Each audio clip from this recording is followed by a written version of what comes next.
Pak, laporan apa Pak? Jadi pertama, kami datang KPK karena melihat fenomena putra presiden yang hidup mewah dengan menggunakan pesawat jet privat dari Jakarta ke Amerika dengan harga yang kalau sewakan harganya miliaran rupiah ya, bahkan hampir kurang lebih 10 miliar. Tentu saja gaya hidup mewah putra presiden ini mengundang banyak pertanyaan.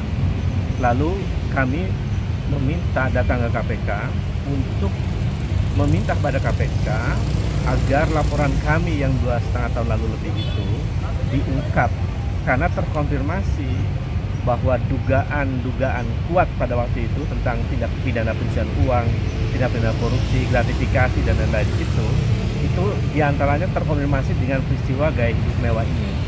Kira-kira harta yang begitu banyak itu dari mana? Ya kan? Kemudian KPK juga sebetulnya pernah beberapa bulan lalu itu menelusuri seorang keluarga yang kebetulan kepala bea cukai, yang anaknya dan istrinya gaya hidupnya mewah.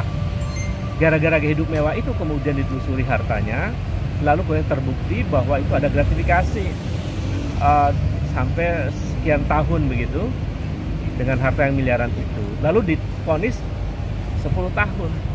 Itu juga dimulai dari gaya hidup mewah keluarganya. Nah, ini gaya hidup mewah ini dipertontonkan secara vulgar oleh putra presiden. Jadi KPK tidak boleh tebang pilih dong melihat situasi ini.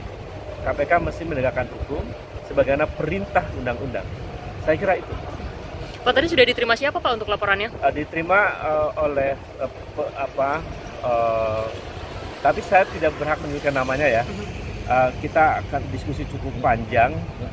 Ini bukti ininya, penerimaannya kita cukup panjang dengan di Dumas, di OP1 dengan pegawai utama KPK, saya kira yang terkait dengan pengaduan masyarakat ya. Dan di situ diterima dengan baik, ada laporan khusus. Jadi laporan kita yang 2,5 tahun lalu itu minta dibuka, karena itu kan diarsipkan, bisa dibuka kembali. Lalu laporan yang terkait dengan peristiwa gaya hidup mewah ini. Saya kira apa yang terjadi hari ini dengan gaya hidup mewah keluarga presiden itu mengkonfirmasi dugaan kebenaran dari laporan kami 2,5 tahun yang lalu. Pak, follow up dari KPK-nya sendiri gimana Pak dengan adanya laporan ini Pak?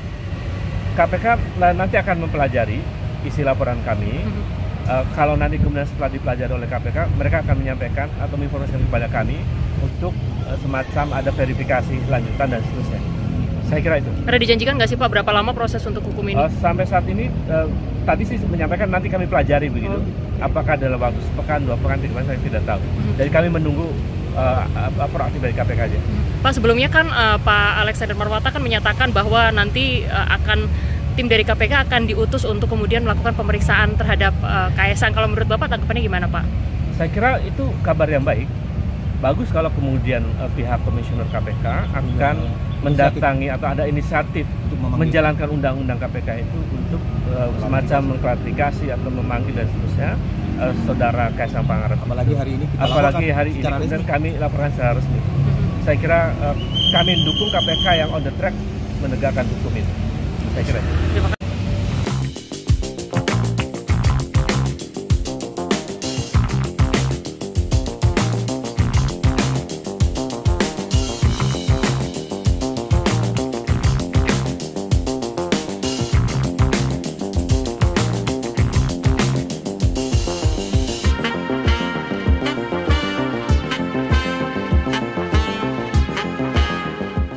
Junjung tinggi prinsip jurnalisme dalam setiap tayangan terbaiknya. Menghadirkan berita bernilai sebagai referensi. Gelar bicara yang tajam. Tidak, ini kan kebohongan dong. Mengupas fakta demi fakta dan mendorong pencarian solusi. Serta investigasi yang mengungkap kebenaran. Rosi, Satu Meja, The Forum, Sapa Indonesia Malam. Nilu, ikuti semuanya bersama Kompas TV.